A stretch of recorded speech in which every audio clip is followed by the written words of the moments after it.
Você lembra quem são os 8 réus do núcleo crucial da trama golpista que serão julgados pela primeira turma do Supremo Tribunal Federal? A denúncia da Procuradoria-Geral da União aponta 5 crimes atribuídos aos acusados, todos relacionados a um plano para impedir a posse de Luiz Inácio Lula da Silva, vencedor da eleição presidencial de 2022. Jair Bolsonaro e seus 7 aliados são denunciados por organização criminosa armada, tentativa de abolição violenta do Estado Democrático de Direito, golpe de Estado, dano qualificado pela violência e grave ameaça contra o patrimônio da União e deterioração do patrimônio tombado. A única exceção é o deputado federal Alexandre Ramagem. No início de maio, a Câmara dos Deputados aprovou um pedido de suspensão parcial da ação penal contra o parlamentar. Com isso, ele passou a responder somente por 3 dos 5 crimes que havia sido acusado: organização criminosa armada, tentativa de abolição violenta do Estado Democrático de Direito e golpe de Estado. Quem colaborou com o desenvolvimento das investigações do núcleo 1 da trama golpista foi o ex-ajudante de ordens de Jair Bolsonaro, o tenente-coronel Mauro Cid, que delatou o suposto plano de golpe. Segundo a Procuradoria-Geral da República, ele participou de reuniões sobre o golpe e trocou mensagens com conteúdos relacionados ao planejamento da ação. Ele é apontado pelas investigações como encarregado de executar as ações mais sensíveis para a tentativa de ruptura institucional. Na delação, Mauro Cid confirmou haver um plano para manter Bolsonaro no poder, independentemente do resultado das eleições de 2022. Cid também confirmou ter recebido dinheiro do ministro Walter Braga Neto em uma sacola de vinho no Palácio da Alvorada para financiar manifestações contra o resultado das eleições. Nos depoimentos, o tenente-coronel mencionou o chamado Plano Punhal Verde e Amarelo, que teria como objetivo matar o presidente Lula, seu vice Geraldo Alckmin e o ministro do STF, Alexandre de Moraes, ao final de 2022. A defesa de Cid tem buscado demonstrar a importância da colaboração do ex-ajudante de ordens para as investigações, na tentativa de reduzir a sua pena. Os advogados de Cid alegam que ele seria apenas um observador e testemunha dos fatos delatados, mas não participante dos crimes. Walter Braga Neto é general da reserva e, durante o governo de Bolsonaro, foi ministro da Defesa e chefe da Casa Civil. Braga Neto também foi candidato a vice de Bolsonaro na chapa de 2022. Além de Bolsonaro, que cumpre prisão domiciliar por outro processo, ele é o único réu preso entre os demais acusados do núcleo central.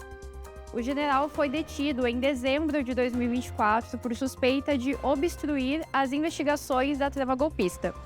Segundo a delação de Mauro Cid, Braga Neto teria entregado dinheiro em uma sacola de vinho para financiar acampamentos e ações que incluíam um plano para matar o ministro Alexandre de Moraes.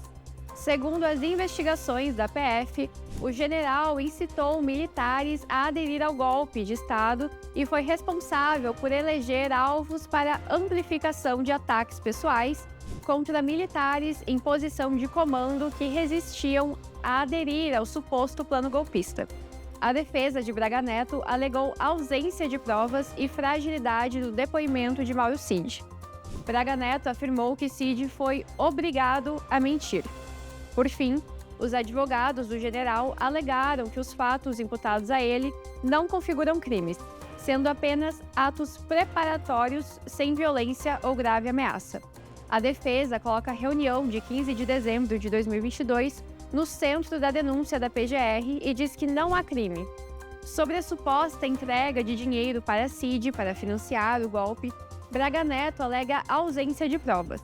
A defesa destacou que o ex-ajudante de ordens não soube informar quando, onde ou em que circunstâncias a suposta entrega ocorreu e admitiu não ter provas materiais. Durante o governo de Jair Bolsonaro, Alexandre Ramagem foi diretor da Agência Brasileira de Inteligência, conhecida como ABIN, órgão do governo federal responsável por fornecer ao presidente e aos ministros informações estratégicas para apoiar a tomada de decisões em assuntos relacionados à defesa, à segurança e ao desenvolvimento socioeconômico do Brasil. Ramagem é acusado pela PGR por atuar na disseminação de notícias falsas sobre fraudes nas eleições para a presidência em outubro de 22. O objetivo desse descrédito às urnas eletrônicas era invalidar a vitória de Lula, dando início, segundo a PGR, ao plano para manter Jair Bolsonaro no poder. Durante a investigação, a Polícia Federal encontrou, sob posse de Ramagem, 4 arquivos de textos com críticas ao sistema eleitoral, com Bolsonaro como destinatário. Em um dos textos de orientação a Bolsonaro, Ramagem diz: "Entendo que argumento de anulação de votos não seja uma boa linha de ataques às urnas. Na realidade, a urna já se encontra em total descrédito perante a população. Deve-se enaltecer essa questão já consolidada subjetivamente." A denúncia acusa Ramagem de montar uma estrutura paralela na ABIN para realizar ataques virtuais. O núcleo atuaria como central de contra-inteligência, produzindo desinformação contra os opositores da organização criminosa. Segundo a PGR, o grupo comandado por Ramagem utilizava ferramentas à disposição da agência, como o sistema First Mile, que permite monitorar a localização de celulares. Foram alvo das ações clandestinas, de acordo com as investigações, ministros do Supremo, deputados e jornalistas. A defesa do ex-diretor da ABIN destacou a ausência de provas concretas e suficientes para sustentar as acusações, e destacaram que fere a lógica tentar imputar a responsabilidade de tentar abolir as estruturas democráticas, que incluem o poder legislativo, ao qual Ramagem foi eleito como deputado federal, também durante as eleições de 2022. Para os representantes de Ramagem, os documentos não continham argumentos novos ou informações inéditas. Pelo contrário, eram meras reproduções de falas, pautas e críticas que já haviam sido proferidas publicamente pelo então presidente Jair Bolsonaro desde 2015. Sobre a ABIN paralela, a defesa esclarece que Ramagem tomou medidas administrativas para verificar a legalidade do uso da ferramenta First Mile, incluindo a instauração de procedimentos e a exoneração de um diretor que se recusava a prestar informações. Almir Garnier é ex-comandante da Marinha. Sua atuação frente à Força Armada ocorreu entre 2021 e 2022. Segundo a acusação, Garnier teria apoiado a tentativa de golpe em reunião com comandantes das Forças Armadas, na qual o então ministro da Defesa apresentou a minuta de decreto golpista. De acordo com a PGR, o almirante teria colocado as tropas da Marinha à disposição para executar o golpe caso houvesse apoio das Forças Armadas. Em reunião com Bolsonaro, Garnier teria tido acesso à minuta do golpe e afirmado estar apenas aguardando a ordem do ex-presidente para agir. A defesa do ex-comandante da Marinha diz que as provas são insuficientes contra o réu e que a delação do ex-ajudante de ordens do ex-presidente, o tenente-coronel Mauro Cid, apresenta contradições e, por isso, não deveria ser considerada. Para os advogados de Garnier, não é possível traçar uma conexão direta entre o 8 de janeiro com as condutas atribuídas aos acusados. Anderson Torres foi ministro da Justiça e Segurança Pública durante o governo de Bolsonaro entre 21 e 22. Em 2023, ele havia assumido a Secretaria de Segurança do Distrito Federal, mas foi exonerado ainda em janeiro, depois dos ataques às sedes dos três poderes. Torres é acusado de assessorar juridicamente Bolsonaro na execução do plano golpista. Um dos principais indícios contra ele é a minuta do golpe, que foi encontrada na casa de Torres. Porém, a defesa alega que a minuta do golpe discutida pelos comandantes das Forças Armadas com Bolsonaro não é a mesma encontrada na casa de Torres. Torres chama o documento de minuta do Google, isso porque o texto é similar ao documento exposto para download da internet. Também reiteraram que Torres nunca questionou a lisura do processo eleitoral. O ex-ministro da Defesa estava em viagem nos Estados Unidos no dia 8 de janeiro de 23.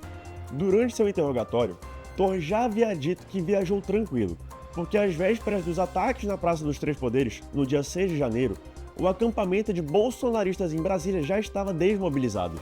Ele disse que viajou tomando todas as providências que o secretário deve tomar, com um protocolo com todas as instruções sobre possíveis ataques.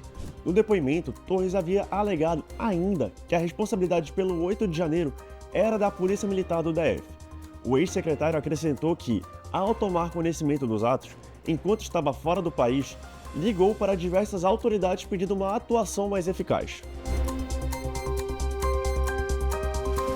Augusto Heleno é general da Reserva do Exército e foi ministro do Gabinete de Segurança Institucional da Presidência da República no governo Bolsonaro, de 2019 a 2022.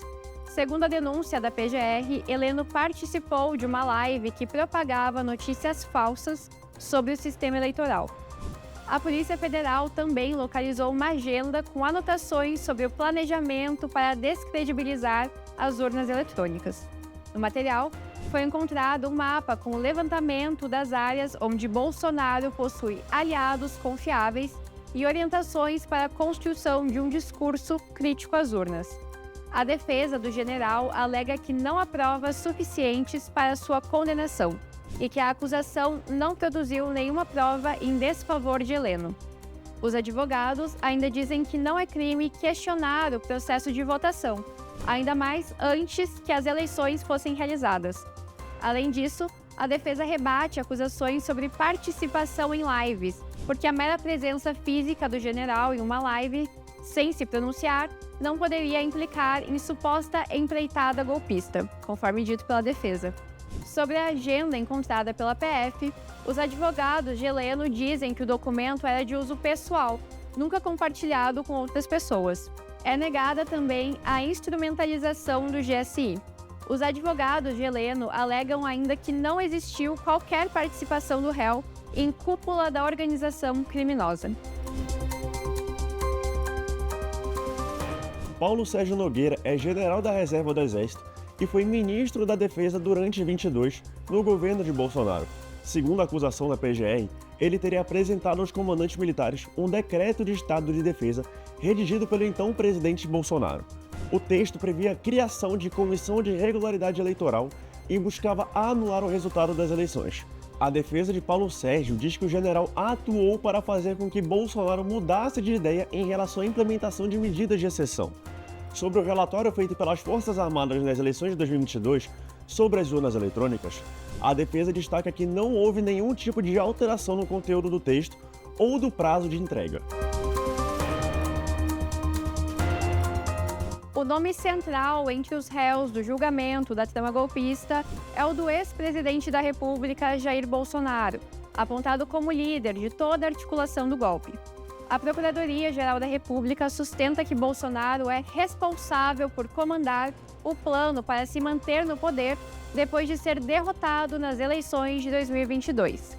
Dentre as provas usadas para a acusação de Bolsonaro, a PGR inclui a minuta do golpe, que descrevia medidas para alterar o curso do resultado das eleições de 2022, as reuniões entre Bolsonaro e os comandantes das Forças Armadas, em que ele teria pressionado os militares para apoiar a tentativa de golpe, o vídeo de uma reunião ministerial em que o ex-presidente teria explicitado seu plano de descredibilizar o processo eleitoral, a delação de Mauro Cid e o documento Punhal Verde e Amarelo, que planejava o assassinato do presidente Lula, do vice Geraldo Alckmin e do ministro do STF, Alexandre de Moraes.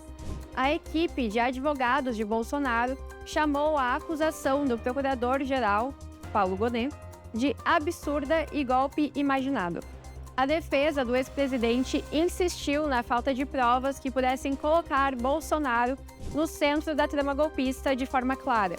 Seus advogados também pediram a anulação da delação premiada do ex-ajudante de ordens Mauro Cid, que deu detalhes sobre a trama.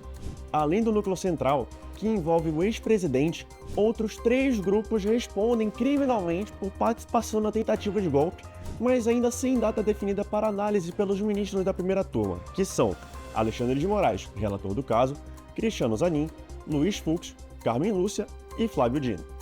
Os 3 núcleos permanecem na fase anterior ao julgamento, sem que tenha sido aberto o prazo para apresentações das alegações finais. E para saber mais sobre o julgamento da trama golpista, acesse metrópolis.com e o nosso canal no YouTube.